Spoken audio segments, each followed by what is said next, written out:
Hello again, rally fans. So here we are with the Toyota Celica ST165 GT4. The Celica GT4 was based on the 4th generation road-going Celica, and the GT4 means it was specifically modified for the WRC Rally Championship. And this is the very first generation of those GT4s, the ST165 body code. And this thing ran between 1986 and 1989. And the model we're looking at in particular is from the Monte Carlo race of 1991, where Carlos Sainz won that race. And actually, Carlos Sainz, the year before, won the Drivers' Championship in 1990 in an ST165. It also won 13 races over the course of its 3-year span, I believe. The ST165, that is. Okay, so I'm going to do something a little different. I'm not going to take it off the base because all CMs have worthless bases. There's no printing or anything like that, and they're not even molded particularly well.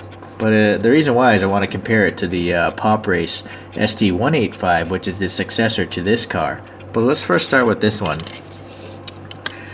Okay, so actually, I gotta get a better light angle here. Okay, so I don't know when this model was made originally, so it's a little bit dated, but you'll see in the comparison. It's nice to see that it has mud flaps. They're just kind of thick, and also there's detail on the wheels. It's just that they're not good by today's standards. Even Kyosho would probably have hollow spokes or much deeper recesses here along the perimeter. And then, the modern brands like Eno, they would have printing on the wheels and the tires as well. And also, look at these tires. What's with the tread blocks here? They're really chunky. So, interesting. Okay, but what is nice, though, is on this model, it looks like the graphics are all tampo printed. They don't look like they're decals. So that's pretty good. And actually, the roll cage isn't as bad as usual. CMs usually has really bad roll cages. They're super low. But this one, it is low, but you can see the plastic glass. It can't go any higher than that. So, yeah, okay. Alright, so looking at the panel lines here, they're kind of wide. They're filled in with a white paint. But there is a nice door handle here. It's got some molding detail, some dimensionality, it seems. It's not just a flat graphic. Okay. The mirrors are just these little sticking out protrusions. There's no silver paint, but I guess it's better than no mirrors at all, which a lot of other companies seem to do. We do have some nice thick rear lenses. I just don't know if there should maybe be some sort of paint behind it.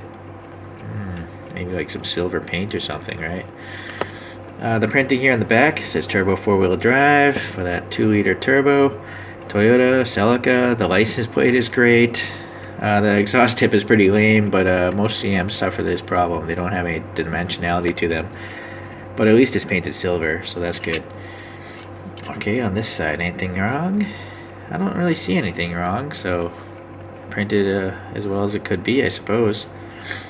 One thing you'll notice that it does have the names, fully legible. So come on, focus. Yeah, there you go.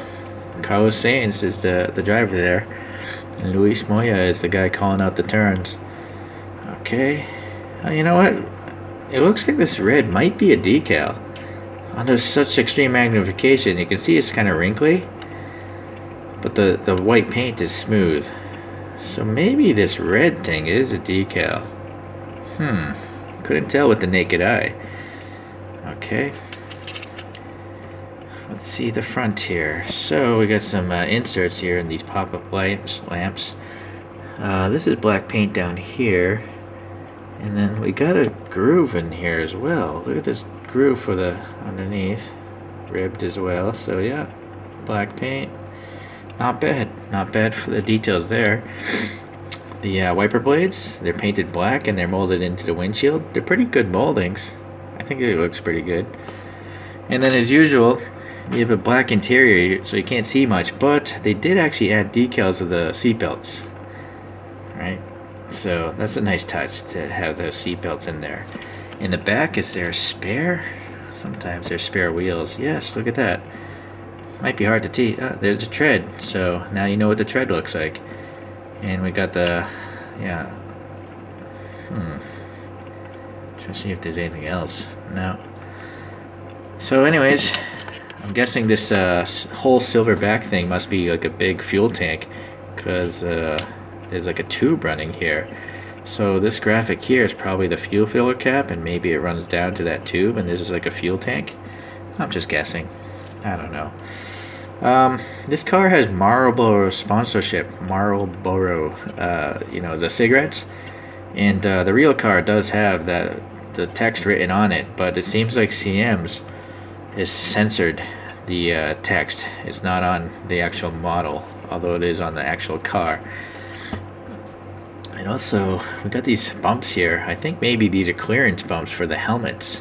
You know, these guys are wearing racing helmets. I don't think these open. Okay, so actually, let's compare it to the photo of the real car again. And then you can see what I'm talking about. So maybe you want to pause it right when it spins at the correct time, like right around now. Okay. So now it's time to compare it to the a more recent model here, which I believe is made by Inno64. So this is the successor. This is the ST165, and this also did really well. It won many races and championships. So let's see what advancements have come since whenever this was made. I don't know when it was made. There's very little information on these CM's models. Okay, so this is why I want to keep them on the stands. Look how this antenna is so flimsy. If I drop this model, it's done for. Okay, so top view wise, you can definitely see, you know. Actually, sorry, I gotta angle the camera down again. Yeah, that makes holding it a lot easier. So, detail-wise, you know, I know it's putting on the defroster lines. The mirrors probably have some sort of reflectivity, right? The mirrors actually have these reflectors in there. And then they have the extra work of the brush guard, the snorkel, and the mud flaps. Look how thin the mud flaps are on the Inno versus the really thick ones down here. So much more better detail. And then Inno here or Pop Race has the extra printing for the lug nuts, the wheel itself, and then the tires. So definitely more detail going on. Let's see in the front.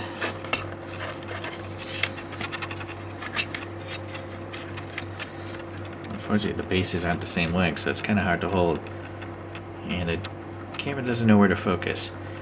Alright, the fronts aren't too much different. I think the headlights definitely are better on the left side though, whereas the right side, kind of hard to even tell they're headlights. There's not much silver paint behind those plastic lenses. But look at the roll cages. The roll cage on the right car is clown-like. I mean, it's very comical how thick the bars are, and then how low it's hanging, right? A real car would never have a roll cage that obstructs the view of the drivers. But here, this roll cage, much thinner bars, and it's hugging the actual inside surfaces, so it just looks more realistic. So these are some of the advancements that have been going on in the 1/64th industry, it seems. And it's so, yeah, good. Okay, now, so I don't know the original price of these CMs. I mean, maybe this model was $5 or $7, so that's a vast difference to today's pricing of this model. So, is it justified? I think it's alright. I mean, I think whatever you can buy this for, it's up to you.